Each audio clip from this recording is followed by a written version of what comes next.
Bonjour et bienvenue dans le monde du gros loco, c'est Chris 3D et aujourd'hui je vais vous présenter la CR200B de chez Creality, une imprimante Core XY à 400 €. On va voir ça tout de suite.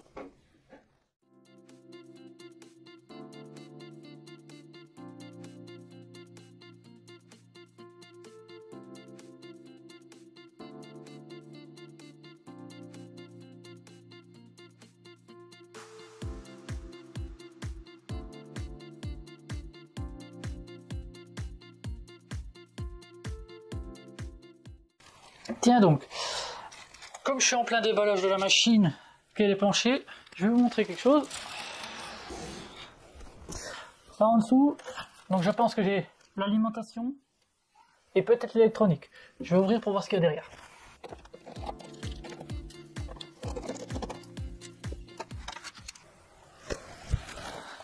Donc c'est bien un carter qui nous permet d'accéder donc à l'électronique de la machine avec un petit ventilateur.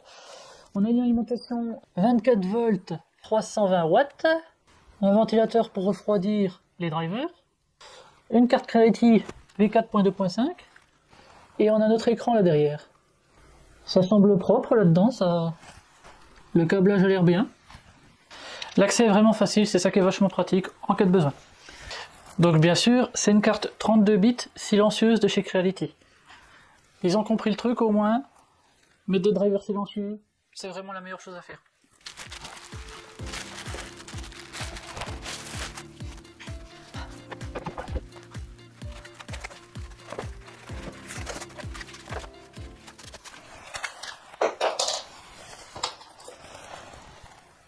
Ah, apparemment j'ai eu un bouc à casser. On va voir d'où ça vient. Ok, je viens de voir. La pièce donc à casser, c'est la pièce qui vient donc là derrière. Ici. Donc c'est pas une pièce essentielle au fonctionnement de la machine, c'est juste un carter de protection. Bon, c'est pas bien grand. Je la recollerai sur moi. Donc c'est une machine donc Core XY avec donc une carte mère 32 bits silencieuse. Elle a un volume d'impression de 200 mm par 200 sur 200 et ils l'ont équipée d'un verre de type ultra base directement sur le plateau. Elle a un écran tactile en face avant.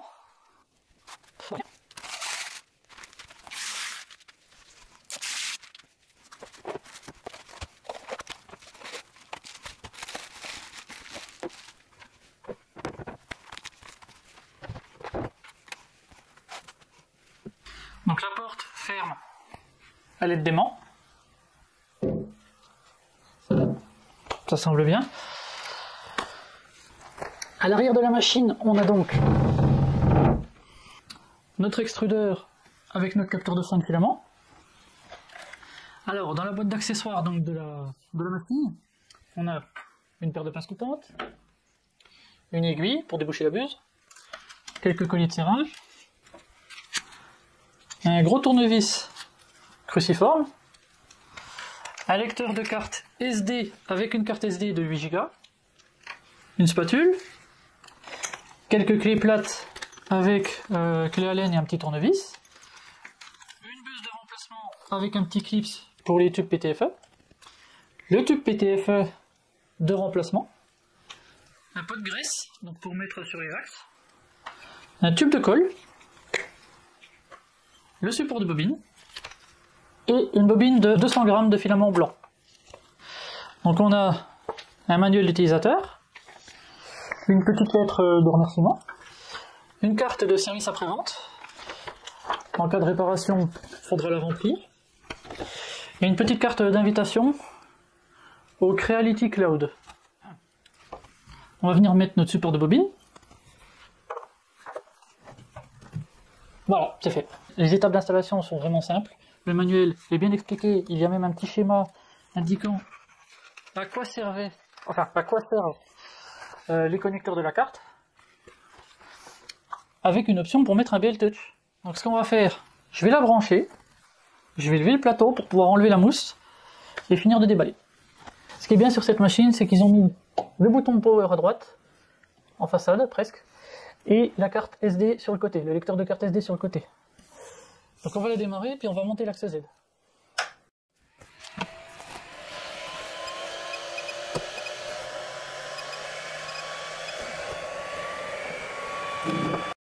Voilà. On va pouvoir enlever le bout de mousse. Voilà.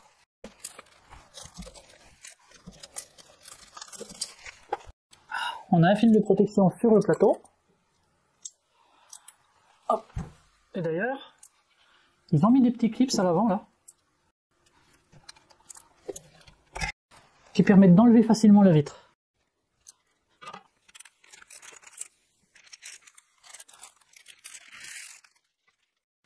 On va remettre la vitre.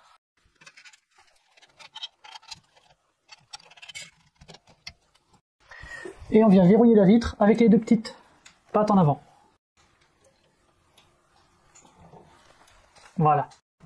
Je vais enlever encore une dernière protection qui se trouve sur toute la façade avant. Et ensuite, on va commencer à prendre en main la machine.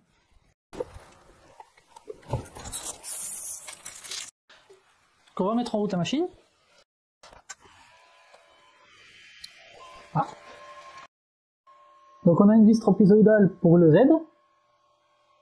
Et pour le X et Y, les moteurs se trouvent où? Alors on a une courroie, deux courroies. On va enlever ça.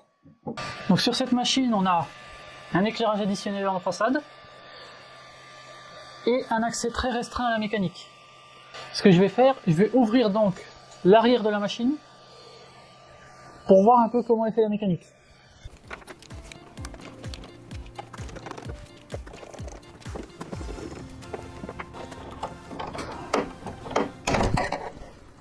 Voilà.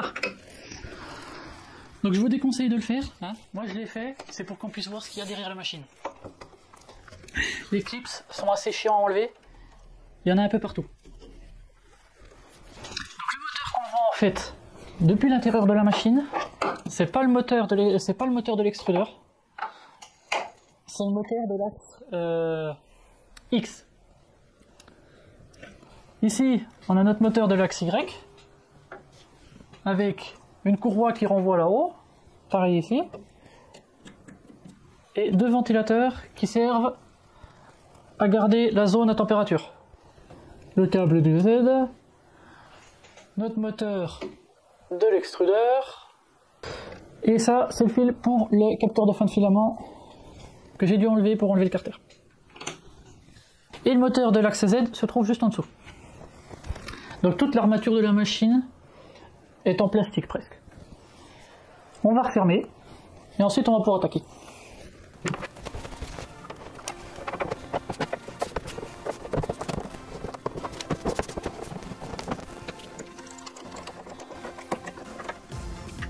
Voilà. Les trois plus grandes vis sont celles qui fixent le bas du carter.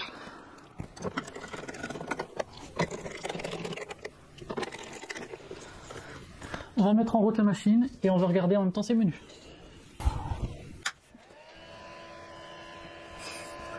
Print Temp Setting, on va déjà aller dans les settings.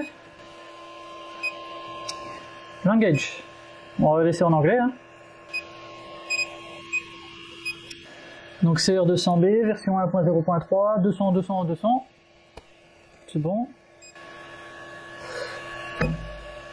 Ok, pour arrêter ou mettre en route les moteurs, pour pouvoir les bouger librement.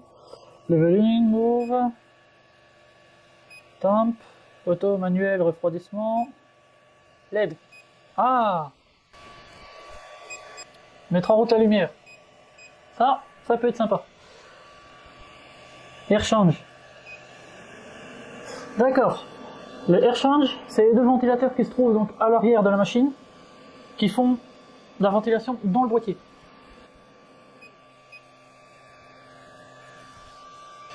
Ok, ça c'est le ventilateur donc de la buse. Ok, donc là c'est le refroidissement général.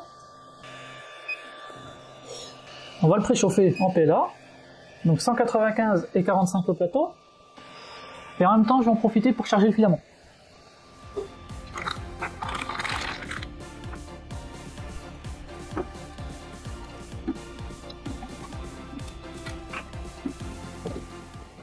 Quand le capteur de fin de filament voit un filament, on a une petite LED bleue qu'on voit à travers le petit carter. Ça nous permet de vérifier qu'il fonctionne. C'est bien. Comme on a préchauffé nos maintenants de buse à 195 degrés ici, on va regarder pour faire couler notre filament.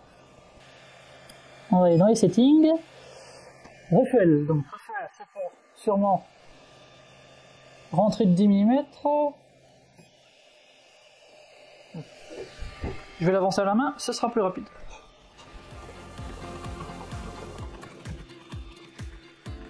Voilà. Notre filament arrive à la buse, on va quand même renvoyer un petit coup. Ok.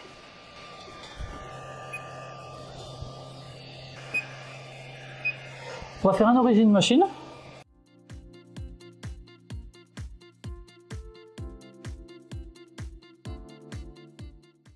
Donc, l'origine machine c'est bon. Maintenant, on va demander un leveling.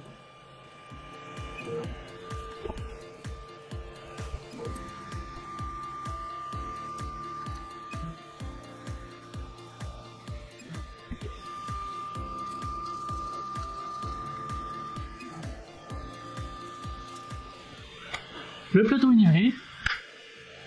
Bon, je pense qu'on va tester la machine. On va insérer la carte SD et on va voir ce qu'il y a dedans. Alors, qu'est-ce qu'on a là-dedans?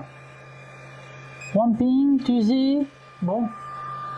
C'est tous des noms un peu bizarres. On va en choisir un. On va essayer le premier. Ok, donc pré-réglage du plateau à 60 degrés. Donc là, on peut arrêter la pression, on peut ajuster, on peut régler le plateau directement ici, si jamais on trouve qu'on est trop proche. On peut mettre en route la LED, plateau, le fan du châssis et économie d'énergie.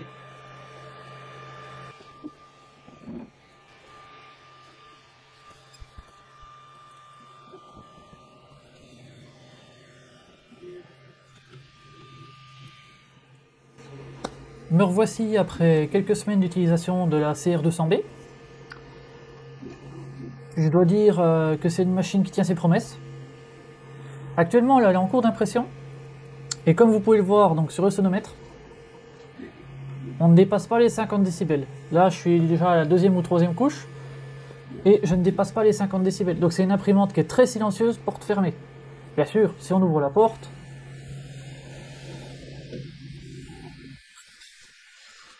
on est environ à 60 décibels. Donc, le cloisonnement de cette machine permet d'avoir quand même une réduction de 10 décibels. C'est pas négligeable.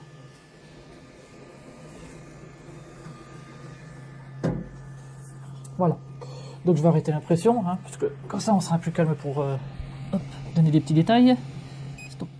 Donc je dois dire qu'elle tient ses promesses. Elle est silencieuse. Le cloisonnement fait une meilleure stabilité thermique. Bon, c'est vrai que j'ai pas de thermomètre infrarouge pour mesurer ou de sonde intérieure que je pourrais rajouter. Mais ça se sent au niveau de la température. Quand on ouvre la porte, on voit bien qu'on a une température qui avoisine les 45 degrés. Donc elle fait des belles impressions. Tous ces fichiers-là étaient des fichiers déjà préparés dans la carte SD. Alors,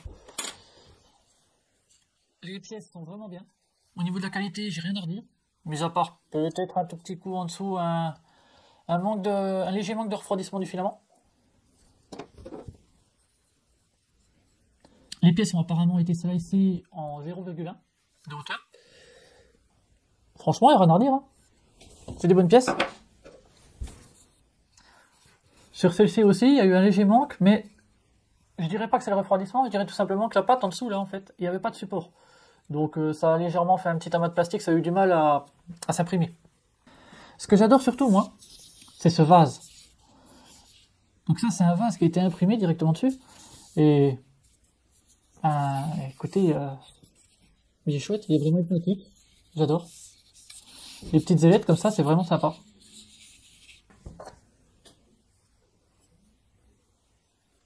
Donc j'ai imprimé aussi un petit Benchy, qui est très bien sorti.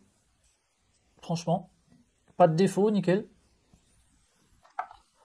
Le petit château pour la route, qui a vraiment aussi un beau rendu, en PLA bronze. Il y a rien à dire, mis à part que elle tient ses promesses. J'ai fait un autre vase aussi, qui lui aussi s'est produit sans problème.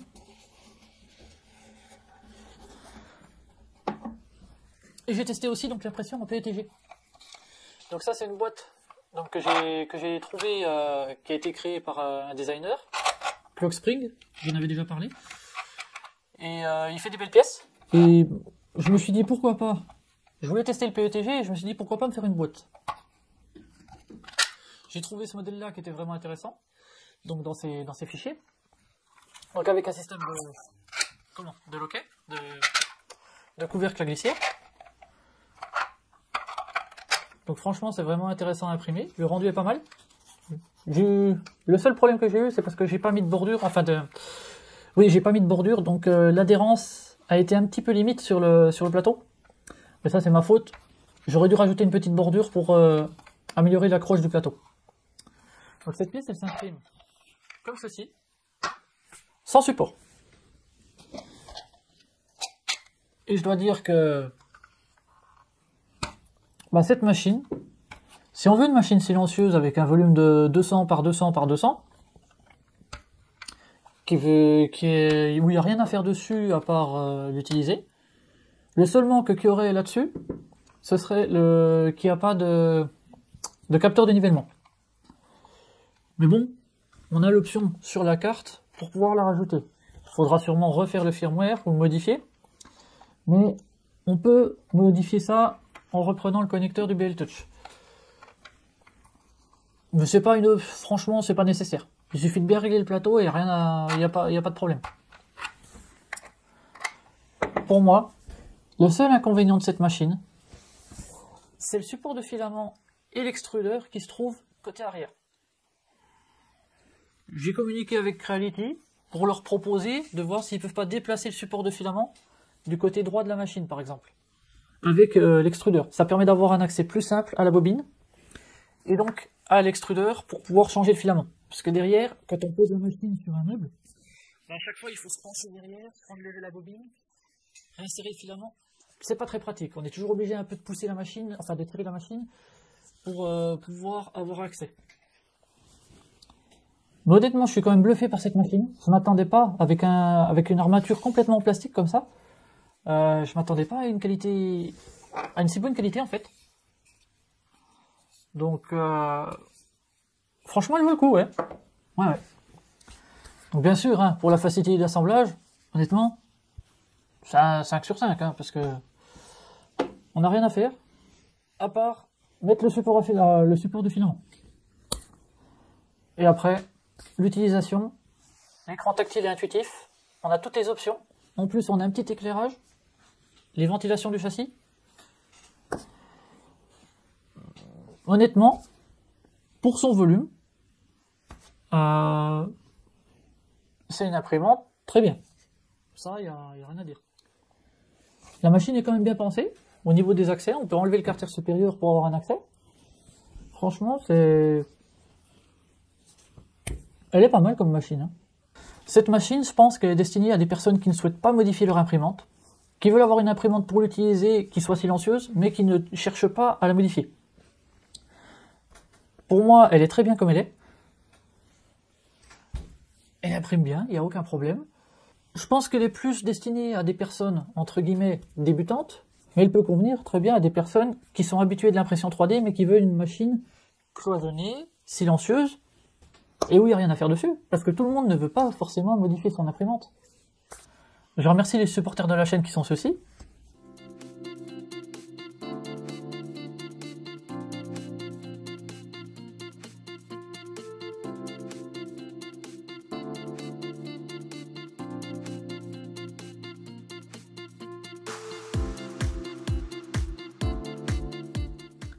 Si vous avez aimé la vidéo, mettez un like, abonnez-vous à la chaîne, merci et à bientôt.